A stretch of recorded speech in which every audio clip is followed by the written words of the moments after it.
Hello and welcome to the Champions of Happy podcast, the podcast where I talk to my friends about what makes them happy, what makes them smile, and what brings them joy. Hi everyone, James here, the host of the Champions of Happy podcast. It's Halloween season. Ooh, spooky. I thought I would do something a little bit different. So rather than the typical format of the show, I thought I would start to challenge myself by watching scary movies. Now, anyone who knows me knows that I am a massive wimp and I don't like being scared, I don't like horror films, and So I thought it'd be fun to challenge myself by watching films that I've never seen before, bringing on some old guests onto the show. They've suggested films for me to watch, and then we talk about it, because that's what Halloween's all about, right? Scaring yourself and So I'm very happy to... Happy? That's the wrong word. I'm doing this. Let's say I'm doing it. I'm doing it for your entertainment. You're welcome. So enjoy these few special episodes, because I'm not going to be doing it very often. It's on my first episode, I am joined by Sam. Sam was a guest from December 2020 for a Christmas episode. So it's quite nice that he's back for a Halloween episode. We talk about the film Candyman. We cover the reboot in 2021, as well as the original back in the 90s. And I have thoughts about both films, so you're going to have to listen to the rest of the podcast to find out what those thoughts are. But it's actually a really fun episode, considering it's Halloweeny and spooky and scary. Enjoy. Oh, also, there will be plenty of spoilers. So if you haven't seen Candyman and it's on your list, maybe watch that first, then come back and experience it with fresh eyes like me. Okay, enjoy. Candyman, Candyman, Candyman, Candyman. I'm not going to say it a fifth time. Nope. Hello and welcome back to the podcast, Sam! Hello, James. You're right, love. Yeah, I'm alright, thank you. Yeah, nice to see you too. So, doing something a little differently this episode. Normally on Champions of Happy, I bring on a guest and we talk about something that makes them happy and their career and their life and what brings them joy. But as it's Halloween, I thought, let's shake it up a little bit. I'm a total wimp and I hate everything scary. So let's do a Halloween special where I scare myself, because why not? Can I just stop you? When you said you're a total wimp, there was a glitch and I just heard, I'm a total wimp. I am a bit of a total wimp too. But I don't like horror films, but I thought let's challenge myself to watch scary films that I've never seen before, and then bring on past guests to talk about them. Sam, you joined us back in 2020 in December for the last episode, for a Christmas episode. God, was it that long ago? That I had to look back in the podcast library to see when we recorded, and it was a Christmas episode in 2020 when COVID was like proper a thing. That was lockdown times. Yeah. God, how have you been since? Yeah, well, yeah, great. I mean, not in lockdown anymore, so I couldn't be happier. What do you mean you're not in lockdown? Stay inside. No. Oh. No, yeah, very well. I don't know what to tell you. What's new? What's new? Oh, I've got a new job. Ooh. Yeah, it's not very exciting. No, it's. I mean, it's crazy how long it's been though. Like, I literally feels like forever ago since we did the last episode, and here we are now. It's funny because your episode was a Christmas film episode, and now I've brought you back for a Halloween film. I do watch a lot of films, though. Let's be fair. They do make me happy. Even the horror films make me happy in some sense. So, are you a scare? Do you like horror films? Do you like? I do, scared? and I don't know why.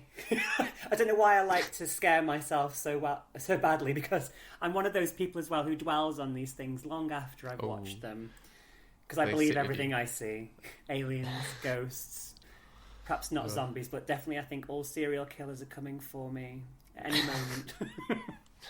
Well, I guess so in my personal experience with horror is I wasn't really allowed to watch anything scary as a kid, and I think that's why I'm more fearful now as a grown up, because I think the idea of fear itself is scarier than probably the actual content. Yeah, your I parents hate jump frightened scares. you into not watching these things. Literally, I was thinking about it today. Way back when I was younger, I remember we went to I'm going to sound so old now, but we went to a Blockbusters to get out a VHS tape. A video shop. A video shop. For kids who don't know, Blockbusters is essentially what Netflix is now, but in a real shop, and you have to go there and collect it. Oh That's my God! madness. In my day, you had to go to the shop and pick out a VCS. You'd VHS, get on your penny farthing and go to the Blockbuster and get out one tape, which you must rewind and return in no less than 3 days. I'll get a fee. Be kind, rewind. But yeah, I remember going and looking for a video to watch, and there was I think it was like something like Child of the Corn or Children of the Field or something like that. Children of the Corn. Children of the Corn. One of those kid films in Kids of the cornfields. Field. Kids of the Field. And the cover said something like, it had a scary face with glowing eyes, and the cover said something like, "This will even give adults, grown-ups, nightmares." I was like, oh. And I remember going to get the tape and turn it over to look at the back to see more pictures. And I remember my dad, not dramatically, but very casually saying, "No," and just moving me away from the tape. So I was like, I think if my parents had actually let me watch scary... I mean, my mum listens to the podcast now, so hi, Mum. If they'd actually let me listen to watch scary stuff then, maybe I wouldn't be such a massive wimp now. But were your parents... Did they let you watch scary stuff? Did they know you watch scary stuff? Do you sneak it? Do you know what? I had a similar experience in terms of going to the video shop. So the horror section always held great... Back in that day. I would always notice the sort of the Hellraiser films and the cover of It and all of the scary films, and I would be always intrigued. We wouldn't be able to get them out because they wouldn't allow you to get out those sort of films. But yeah, I would watch scary films on TV, and the one we're going to talk about in particular is one that I watched way too young when my sister was babysitting me. So you can imagine it was like, "Oh, we'll put on this film. Perhaps he'll go to bed," you know. But I was like, no, I stuck it out, and I really shouldn't have. What's the age difference between you and your sister? She's 10 years older, so I don't think she was being unkind. I just don't think she was thinking at the time that this was a good idea. I think she thought, he'll stay and get to a scary bit, and then he'll go to bed. But no, he sat through it all, and it's lived with him his whole life. So what film was that then? The Candyman. Oh, this is the actual film. Oh, right. Sorry, I didn't realize we were talking about the film. Yes. Spoiler alert. Sorry, I was trying to be subtle. Oh, sorry. Well, I guess that leads us into the Candyman then. So Sam picked the Candyman, which I had never seen before. And before we start talking about the film, I guess what was your relationship to the relationship? That's a weird word. What was your experience of the original Candyman? Did you like it? Did you hate it? Was it scary? At the time, it was terrifying. I'm not going to lie. I mean, even though I was there with my sister, and I think it was her friend, some other person was there. We were all watching this film, and I didn't know what to expect from it, but I knew it was scary. And the more I watched it, the more horrified I was. But How old were you? Sorry, I was about 7 or 8. Oh, okay. Like young.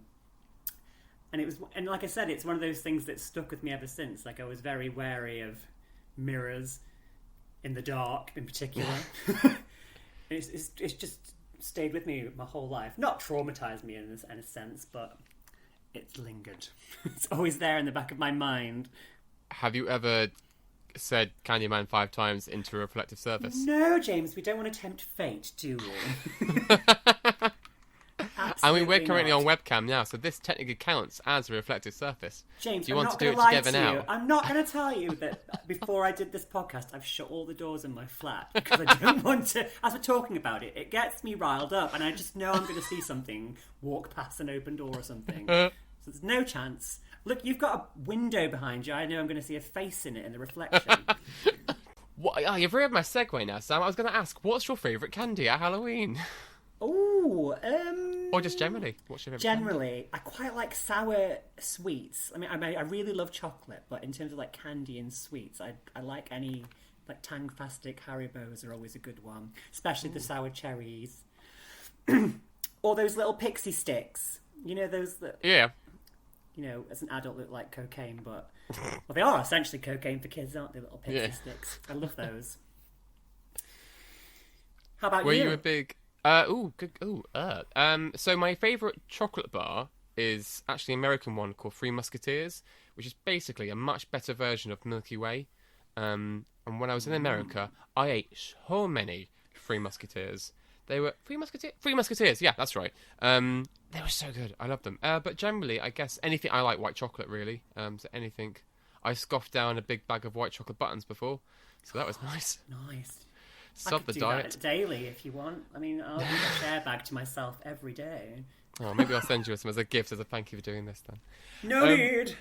I'm happy to be here. Do you generally scare quite easily, or does it take quite a lot to scare you? I think yes, only because I really like to involve myself and invest in like stories. So if someone's telling me a ghost story, I really want to believe it. I don't know if I believe in ghosts per se, but I just love the story of it. So yeah, I guess I do scare quite easily. In fact, you could ask any of my ex-housemates. There's been times where like I've walked around a corner and shat myself because they're there. Like, I do. Yeah, I scare easily. It's the short answer. I definitely do. I think I'm not. I think the word empath gets thrown around a lot, but I think I empathise a lot with the characters on screen, and I forget it's not real, and I think there's actual real stakes involved. Yeah. Like I watch Scream. I love Scream. I can watch Scream, no problem at all, because it's quite meta. It's quite black comedy-ish esque. And I watched the latest Scream the other night, and that still got me. And I was like, I'm not Sidney Prescott. I'm not these teens. Stop. But the idea of, when someone gets stabbed, I was like, obviously physically I have never been stabbed, but I am, the fear of it. I'm not scared of. So those sort of slasher films don't scare me as such, unless like the jump scare gets you. But I think that's going to get everyone. But I'm not scared as such of watching someone get stabbed. It's the thought of someone being in the house while you're there is scary. You know what I mean? Or someone in the room or under the bed that you can't see but you know they're there. Or something getting closer and closer and you don't know what it is. The unknown's quite scary, isn't it? The shape of a man can be scarier than than seeing the whole person. It's what your mind does to you that's scary. Yeah, sometimes when they actually in monster films and they actually show the monster, it's actually not that scary. But yeah, it ruins beforehand, it, doesn't it? Yeah, it's like okay. You won't have watched the Blair Witch, but in the original, I have seen the Blair Witch. Oh, which one? Both the original. I've seen both, and the sequel was an atrocity. Yeah, exactly. Bad. Because you saw what she was at the end, or you saw glimpses of what she was, which ruined it for me. Whereas in the original, Blair Witch, you have the no original, idea. Yeah. That was terrifying. I've seen The Exorcist, and I actually don't think it's that scary. But I did watch it as an adult, so that might be why. I think we also have to consider that The Exorcist was made nearly 50 years ago. This is people true. hadn't seen things like this. So it was probably much, much scarier then than it would be considered now. It's quite tame, isn't it, in comparison to some of the things we see. But I appreciate why it was scary. I've got another guest coming on, and we will be watching a film. I won't say what the film is yet, but I am really not looking forward to watching it. I'm actually the idea of watching it is probably scarier than the actual film itself. Yeah. But I also think this film's gonna be bloody scary, and I don't want to do it, and I really do regret it. I did have a veto. I think you'll enjoy it.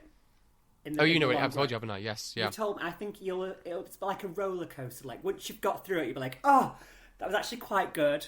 I think you will, because I remember watching this film with friends as well in our house, and I remember, oh my gosh, I talk about being scared easily. After we'd watched this film, and I'd screamed my way through it, I went up to use the bathroom, and when I came back downstairs, all of the people had hidden. They'd like opened the doors to the house, and then they'd hidden. I was just like, oh no, guys, that's not kind. I know, I was like, guys, this isn't funny. It's not funny. I'm not scared. And they did it for the longest time. And then I went and like ran upstairs and slammed myself in my room and was sulking. And I could just hear them all laughing. Oh, I hate that. I hate that. I would never do that to you, just so you know. Thank you, because I would hate that, and I wouldn't forgive you. We're going to go slowly back on to your film. Before we do, I guess my last question is, as a kid, did you ever trick or treat? Yeah. I can't remember when I stopped trick-or-treating. I love trick-or-treating. I was always a witch. Always, I was like standard witch's hat, black bin bag for a cape, and a bucket, and then my sister would do the face That is so painting. British. Yeah. Yeah, I can't really remember when we stopped. I guess because when I was younger, I lived in my dad was in the army, so we lived essentially on army camps. So it was all quite safe because like everyone in the army community was doing it. But then when we moved back into civilian world, it wasn't really a thing we noticed. And my parents aren't massive on Halloween anyway. I don't think the British really were like.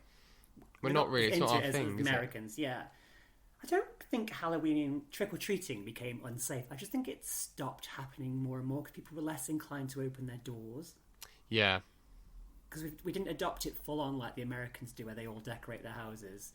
So I think people were less and less inclined to go out trick-or-treating knowing they're not going to get anything. I'm lucky enough now to live in a flat, so we don't get people knocking on doors, and I'm quite grateful for it. Because I'm an old lady now, and I don't want children coming to my door asking for children. Asking for sweets. Asking for children. Do you have any children? Do you have any children that we might have? Well, I'm glad we asked about trick-or-treating, because when you trick-or-treat, you often get candy, which leads us seamlessly. Your segues, James, honestly. Thank you. Honestly, I had to write this one down. On to the film of choice, Candyman. It's not the most haunting soundtrack. I was listening to the soundtrack while I was writing my notes on it today, and the soundtrack is, when you listen to it properly, it's actually quite scary. Yeah, it's not eerie. Scary in the sense like, you know, you watch a film and you can tell when the music's building up to a jump scare or something. Mm-hmm. This is just the same consistent, you know, like the music box music, isn't it? Over and over again. And that really loud choir, which you don't hear a lot in scary films. But I didn't really notice the music so much during the film, but the soundtrack-wise afterwards, I was like, ooh, actually, this is eerie. Yeah. So, when I asked you what film to watch, you told me to watch the 2021 version of Candyman, and I did, and we'll keep this very short, because we're going to talk about the original Candyman. I thought, generally, it was a bit lacking.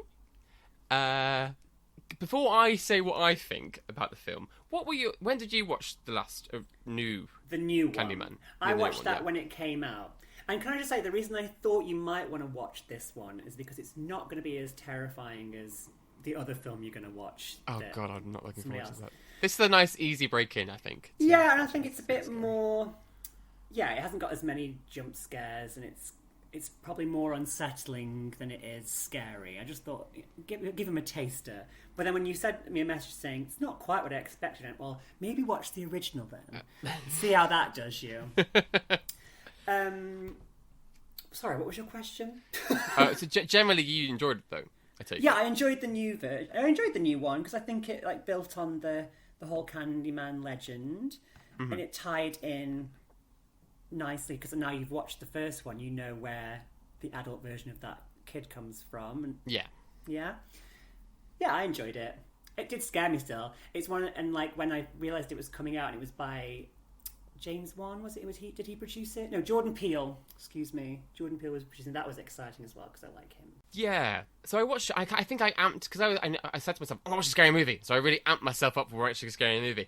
And then when it came on, I was like, oh, it's not that scary. It was my pros. There were some pros. I think it was beautifully shot.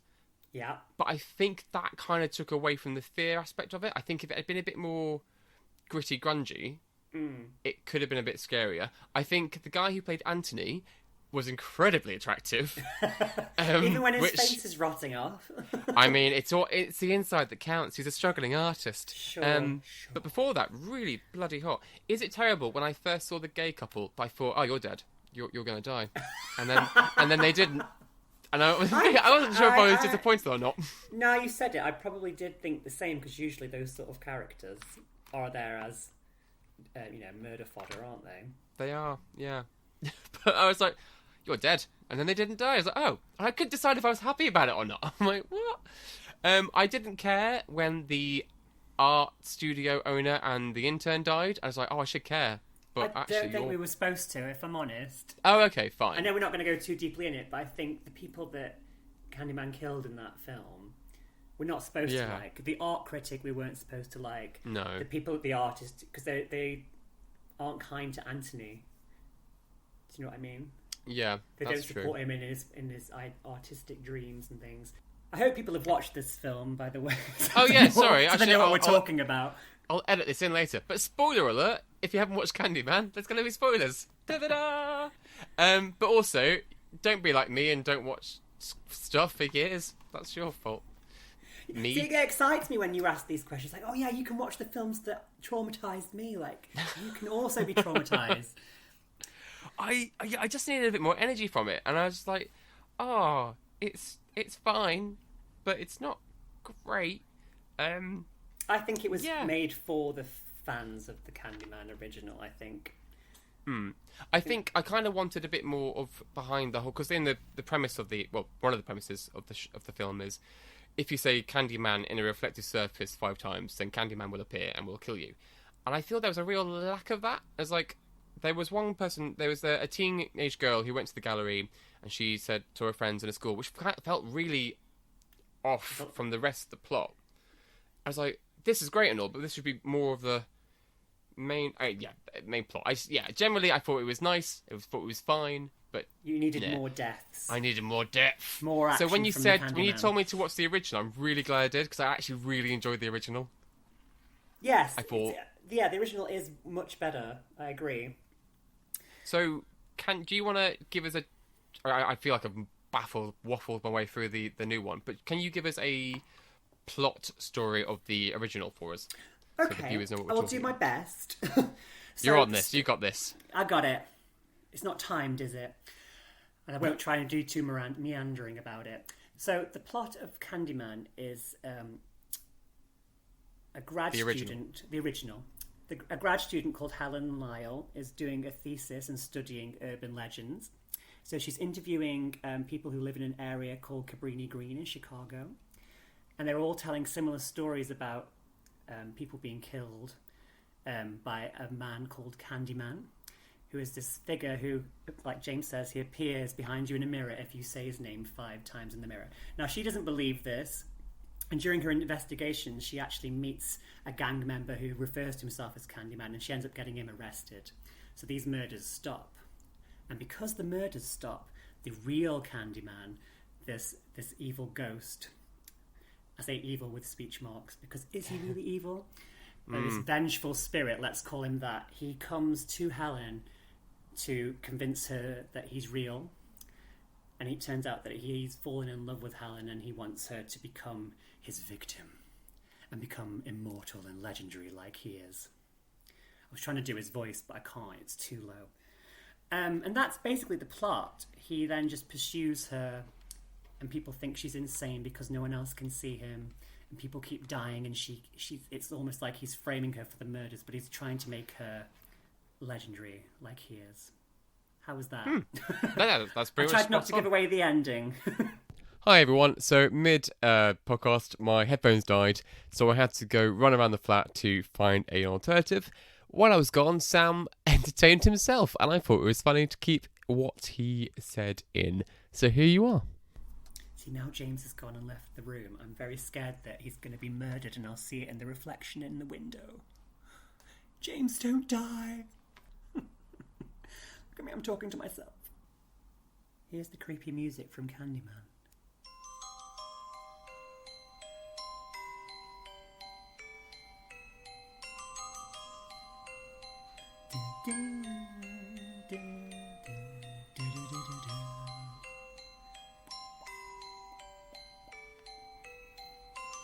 If you didn't know this was from a horror film, you might think this is quite a nice ringtone or something. What are you doing? I see you, James. I'm letting everyone hear the music. Oh. And then eventually I found some headphones and we are back to the podcast. So when she said her thesis was urban legends, I was like, well, I did a dissertation about fandom. Like, I feel like urban legends isn't really a proper sub. I mean, you could do a thesis on anything, I suppose. But I was like... We're probably simplifying what she's doing her thesis on, to be fair. true. And I guess it goes to culture and I relevance. think she's and looking at those sort of stories in a particular community as well. Like, you probably noticed that the theme throughout both films is violence toward the black community and the injustice that, murders that happen to them get all swept under the rug and no one cares. But I liked her as a main character, though. Often I don't like the main character. I really liked her friend as well. Oh, yeah. What's her name? Not Denise. Bernice? Bernie? Bernice, yeah. Something like that. I should know. I've watched Bernice? this film enough times. Bernadette. Bernadette is her name. Yeah. We like her so much that we remembered her name. Helen, she's just so, like, to watch, she's captivating because she's got those gorgeous eyes, and she wasn't, like, ridiculously screaming at everything scary happening to her. Like, you could relate to her, couldn't you? You could see that she was sort of spiraling when all these awful things are happening to her. I guess they did a lot of lovely lighting on her eyes, very Morticia Adams throughout the film. Have you done any research into? It's all right if you haven't, just because I know that whenever she was with the Candyman and they were doing a scene together, she'd actually been hypnotized, so that's why she looks the way she does. Yeah, so the director wanted her to have this whole sort of. She wanted her to be hypnotized by the Candyman in the way that he speaks, so she was actually hypnotized in real life. Whether you believe in that sort of thing or not, the actress believes that she was hypnotized. I'll send you a link to the documentary about it. It's fascinating. I did not know that. That's incredible. Yeah. Oh. So she's not acting hypnotized. She is. She is hypnotized. Oh, well, she's not really doing a job then, is she? She's not acting. So, really. That's cheating. That's cheating. Really. Honestly. That's method acting. Paying good money. At highest form. I really like when they went to the apartment block where they are there to take photographs, and she creeps through the window, the mirror into the other apartment. My brain is like, no. Is that not the scariest don't do thing? that. That's the scariest thing. The fact that that there's a hole behind the mirror in your apartment sends shivers down my spine, especially when you live in a flat and you're adjacent to other people's buildings. But apparently that's a common thing in those sort of, those builds. Oh, right, you're in a flat as well. Yeah, I hadn't really thought about that until now. I might close the blinds. I think we live in much older buildings, to be fair, James. This is Britain. This is true. These are medieval fortress-type buildings. When her friend is just sat on the bath and she's just waiting for her to return, they just do it so slowly, and they leave it quite a while as well while nothing happens. And I knew her head was going to pop out at some point, but I was like, they left it so long. I was like, oh, maybe they're not going to do it, and then they did it. I was like, ah! It wasn't like a scare. It was just like I'm popping my head out now, but it still got me. I'm like, that whole flat or apartment that she goes into, that abandoned building, and she's going through holes in walls, and at one point the camera pans out and she's crawling through a hole, but it turns out that it's a mural or a painting of this man's face, and she's coming out of his mouth. That just sends shivers down my spine every time I see that. I just find it so unsettling. Yeah. So I instantly much scarier than the new one. Purely, I think just the way they filmed it. I think. It was the I'm assuming 1992. 1992. So I guess the filmmaking wasn't as what it is now with like the cameras they have and the editing techniques they have and whatnot. But I kind of think it added to it. I quite like that kind of grit to a screen. Yeah. Like when it's too clean and it's too HD, it kind of steals something away from. Yeah, sanitized. It takes away from the atmosphere. I just think it was everything about it was just like. Real, just real, man. Yeah. Just real filmmaking. What it used to be. But her husband, I knew from the get-go he was cheating. Well, I think we all knew from the get-go he was sleeping with the student. Yeah. So, at the very end, when he's killed, didn't feel bad for him. I did feel... No, should have been killed. But probably had his... comeuppance coming. He had his just desserts because he's not a sympathetic character throughout. He doesn't believe Helen when she's. You often find that partners don't believe, something that's happening to their partner until they see it for themselves, and he never does until the very end when she comes back as a vengeful spirit. So was she meant to be? Was she meant to look like the woman that he originally fell in love with then back in the past? The one who he painted. That's kind Is that what they were of alluding unclear. to? I think it's open to interpretation. Because you see a painting of a woman who looks like her in the Candyman's lair at one point, and he says the lines, "It was always you, Helen." So you could read it as that. I don't particularly. I just think it's coincidental that they look similar. I think that was just a good plot device. Yeah, it made sense why he didn't kill her, I suppose, straight away. Because normally when you say the names, you're dead. Which was why I was annoyed why the best friend got killed, because she never said the name 5 times, and I didn't think it was fair that she got killed, because she didn't do it. And I thought that was an injustice.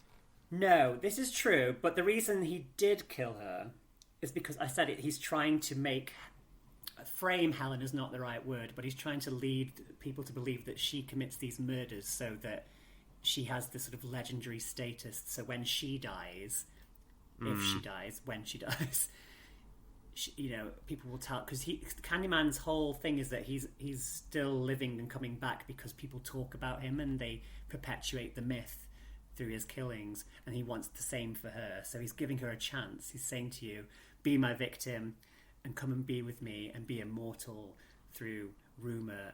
Be the writing on the wall and the whisper in the classroom. Which, I'm getting chills now just saying that myself. Ooh. Ooh. Does Sam scare easily? Yes, he does. Candyman. Don't, James. No, I finished the film and I went to the bathroom and I said it 4 times in the mirror and I just couldn't bring myself to say it a 5th time. I just couldn't do it. Didn't. Why would you even... Oh, do you know what? I didn't say it the 5th time. I can't believe you, James. I didn't do it. He's not here. That wouldn't even come into my mind to do that these days. Ever. I would not do it. I know I'm being silly. No. So is Candyman the villain? Is he up there for you in terms of horror bad guys? Yes, although I'm going to say I don't think he's a bad guy, because his whole reason that he is dead is because he was killed for falling in love with a white woman. Yeah. And then he was brutally murdered by a gang of people who cut off his hand and covered him in honey to sting him to death just because he was black. So really, he's sort of I want to say you feel sorry for him. You don't really, but you can see why he's sort of a sympathetic character, because he's only in this position because of something terrible that happened to him. And I'd like to say more. Yeah, I kind of felt it until he started to steal the baby. Yeah, again, that's a whole plot device to make Helen look bad, though, isn't it? Yeah, true. He's a clever one. Good job you've got me here, James. You would have got this all wrong, honestly. So, what other aspects of the film do you enjoy? Oh, what else do I like about the film? Oh my god, what's it called? The soundtrack to it. The Philip Glass music, I find very creepy. I think Tony Todd as the Candyman is just so enigmatic and intense and creepy to watch, because he's not like moving around quickly, he's just walking around, he's always there, and he's got this really deep bass baritone voice that sort of gets you in the stomach. And I like it as well because it's a Clive Barker story, who's one of my favourite authors. It was adapted from one of his short stories, and originally the short story was set in Liverpool, if that's interesting to know. I didn't know that. Yeah. No way. And I did a bit of homework today and listened to the short story on YouTube, and it's very good. Although it was read by an American woman, and hearing her say, like, "Do you want a cup of tea?" And like, oh no. That's not a Scouse accent at all. Exactly. That was scary. I found in the film there was only one jump scare, and it was perfect, because it did catch me off guard. It was when I can't remember where he was in one of the apartments or flats, and his hook came through the wall. Yes. And they only did it once, and I appreciated they only did it once, because it made it better. Do you know why? Why? Because the director wasn't playing a trick on the actress, but she didn't know that was going to happen. That's why that was scary. That's not very nice. Because I know it's not. So they'd set up the scene and she was just supposed to be looking in the mirror, and then of course this hook comes bashing through the wall, and the actress was genuinely terrified and shat herself. Oh my god. Oh, that poor woman. Oh, I would have walked off set. I'd be done for the day. But I think I don't think the film needs jump scares as such. It's got some bits like that make you scared, but it's just like I said before, the thought of for example, there's a part where she's looking through the photographs that she's taken while she was in that apartment, and she fine-tunes one of the photos, and you realise that he'd been standing behind her the whole time. That, oh gosh, that makes me go all chilly thinking about it. It's the thought of someone being there and you not knowing that they're there. I find that so scary. I'm waiting for an ASOS parcel to arrive, and at any point that buzzer's going to go, I'm going to lose my No. What would be worse was you go into the living room and the ASOS parcel was on your sofa waiting for you. And you know I wish. Been there. ASOS delivery is crap. If that happened, they get a bloody raise. ASOS isn't bad, but the people that they choose to deliver the parcels are terrible. Other delivery services are available. They can rebrand themselves. They can give themselves the same name. They're still terrible service. So if that appeared in my living room, like, it's got better. You won't be getting any sponsors from them, James. Be careful. Like I say, I love ASOS. Yes, ASOS. Every Hermes can go away. / deliver my parcels on time. So much for next day delivery. It's arriving at 8 o'clock in the night. What do you think about the... I completely talked over you there. No, it's fine. I'm just ranting about ASOS, so go ahead. You asked earlier about other things that you find scary about the film. It's bees. And I'm not scared of bees per se, but I don't like swarms or lots of insects en masse. So, like, I wouldn't like it even if there were ants or or locusts. Just having the thought of them being all over you... Grim. ...is grim. Your face. And I don't know how those Tony Todd and what's her name? Okay, I'll call her Helen because that's her character's name. But they had to be covered in bees. Were they real?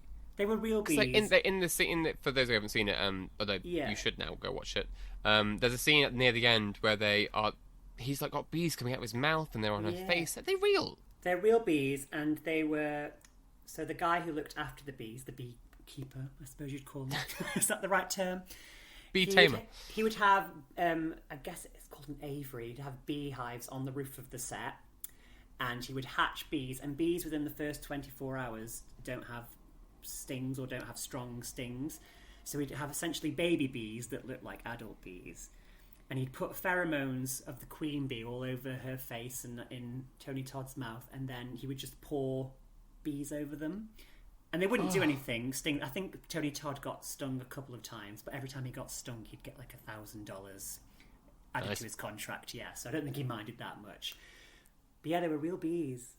And it's not something I've seen that. I've not seen that replicated, apart from that awful scene in the Wicker Man remake. Not the bees. Oh, I've never seen that either. Oh, so. No, that would be a ridiculous one for you to watch. Nicolas Cage acting.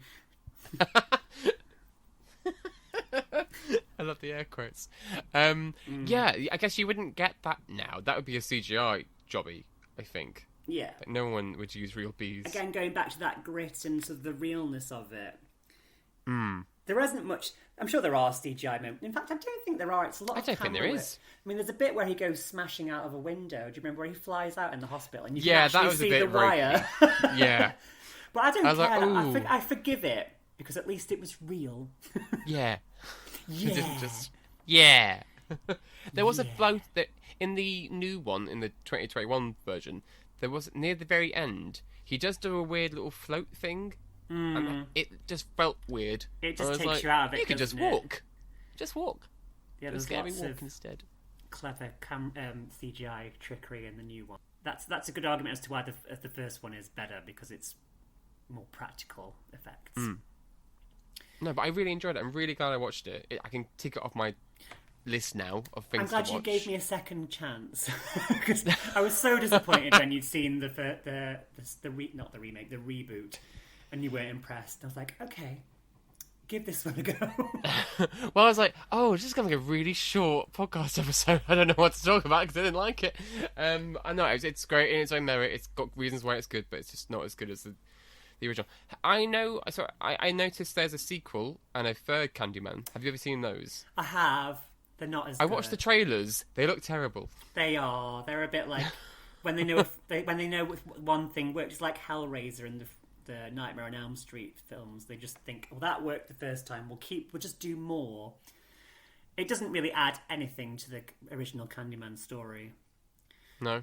And they're not connected really. to the new one either. No, the new one completely bypasses those altogether. Good. As is good and true. Oh, I forgot to mention. In the original where Helen wakes up and she's in the mother's apartment and the dog's dead. I was like, oh, the dog is dead. But then my brain clicked to the reboot version where they're like listening to the recordings and like, oh, they really chopped off Rottweiler's head. And I'm like, there's the theme they were talking about before in the original one. So it is cool how they tie it together. So when you watch the reboot, I guess they'd call it, I was like, you don't need to watch the first one really. They do sort of tell you kind of what happened, and they do it through that shadow puppet thing, which is quite clever. So I didn't feel like I made everything felt like it made sense. Yes, then you made that connection because it tells the real story of the original film. And then, do you remember at one point in the new film you hear a recording of Helen, like one of her tapes? Yes. I was like, the actress, they've brought her back to do the recording. I love that. And the mother played the same person in both films. You might have noticed. Anne-Marie, the one with the baby in the first film. Was that her? The same actress plays the mother in the reboot. I thought in the reboot version she looked really young to be his mum. I know, she looks great, doesn't she? She looks so good. And I'm like, I was so confused. It didn't click at first who she was. I'm like, and then it dawned, oh, she's mum. I'm like, she looks really young. But I guess she was young when she's young in the first film, wasn't she? So. Yeah. Yeah. Oh, speaking of the ending of the original, when we're at the funeral. Yeah. When everyone came, so the small gathering of colleagues and boyfriend and hussy girl, when the mum and the rest of the community from the projects come, why do you think they're there to say thank you to Helen, or are they saying goodbye to Candyman? Why are they there? Because I thought two of them, yeah, sure, but the entire fleet of them, I think both of them weird. The whole reason they had that whole bonfire was so the community would see that Candyman die. So I think they were coming to say thank you to Helen for what she did, or at least being part of the fact that he's gone. And it's just like putting an acknowledgement that that's the end of that now. We don't want to talk about it. And then the mum talks about it in the second film. She's like, we laid it to rest, and then someone brought we don't talk about that. Someone brings it up again, and then it starts the whole thing off again. Just by the whispers and the talkings and the rumours.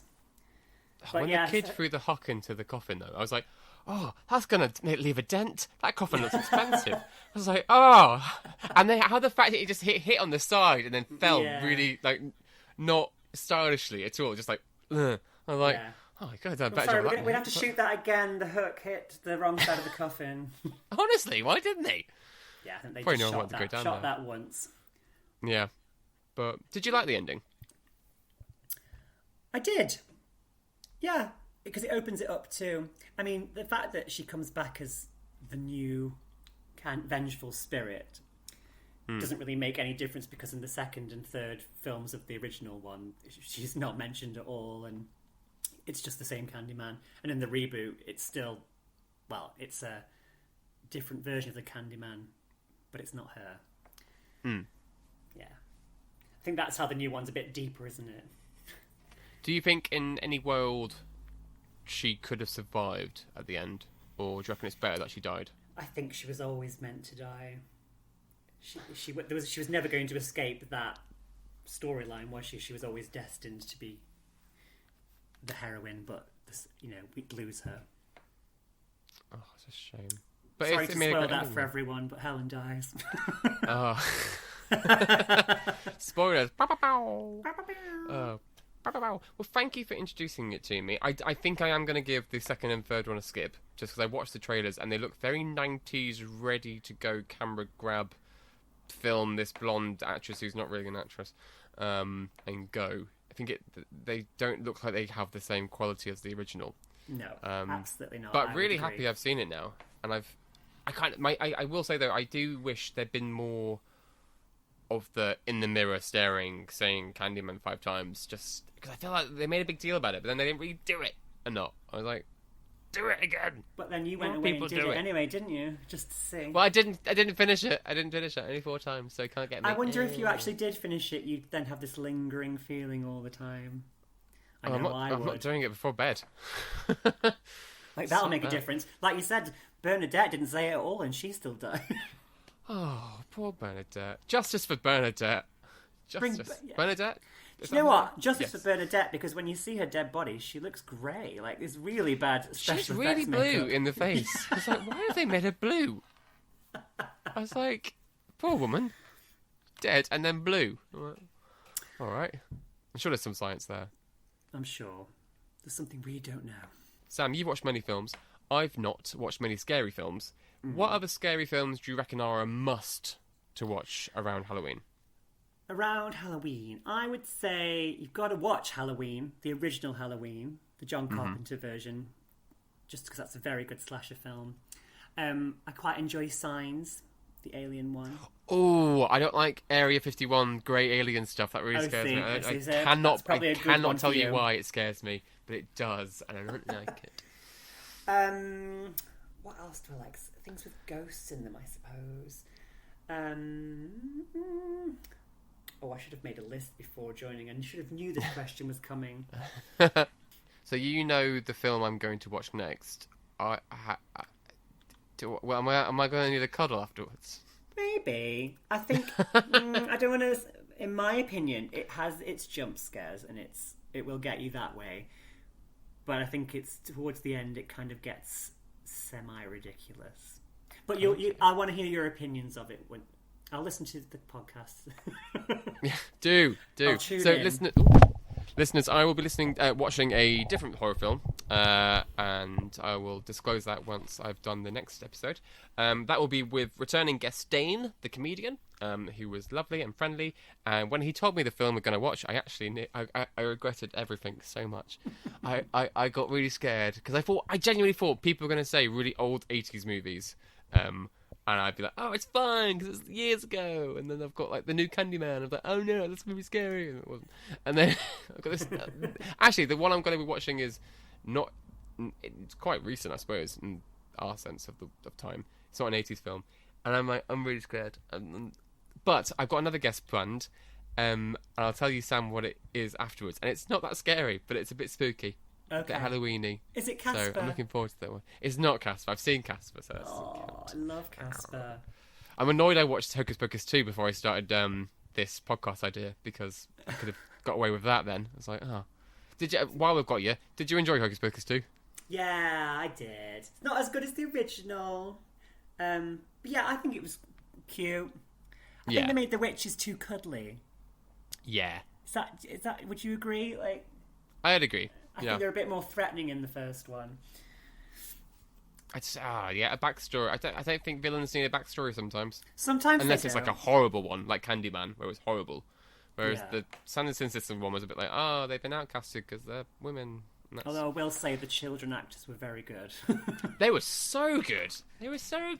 My favourite bit of... I could do a whole episode about Hocus Pocus 2, but we won't. But I will say my favourite bit of the entire film is when Sarah is told that she doesn't need to summon the children, and she's like, "Oh, 'twas my only job." There's another scene as well. I think I've already told you where Winifred says to Sarah, "Spread out," and she just starts doing the splits, but she's going, "Shh, shh, shh, shh, shh." Not like that. Yeah. Well, Sam, it's always a pleasure. Thank you very much for returning on the Champions of Happy podcast. Do you want people to find you and stalk you online?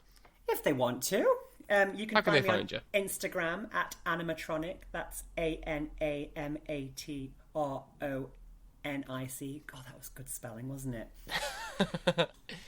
You had to pick a really difficult Instagram name, didn't you? I know, I'm sorry. That's probably it. I'm not really on any other social media platforms.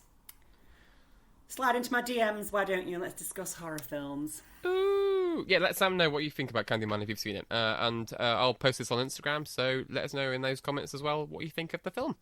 And if there's anything else you think I should be watching as well, let me know too there.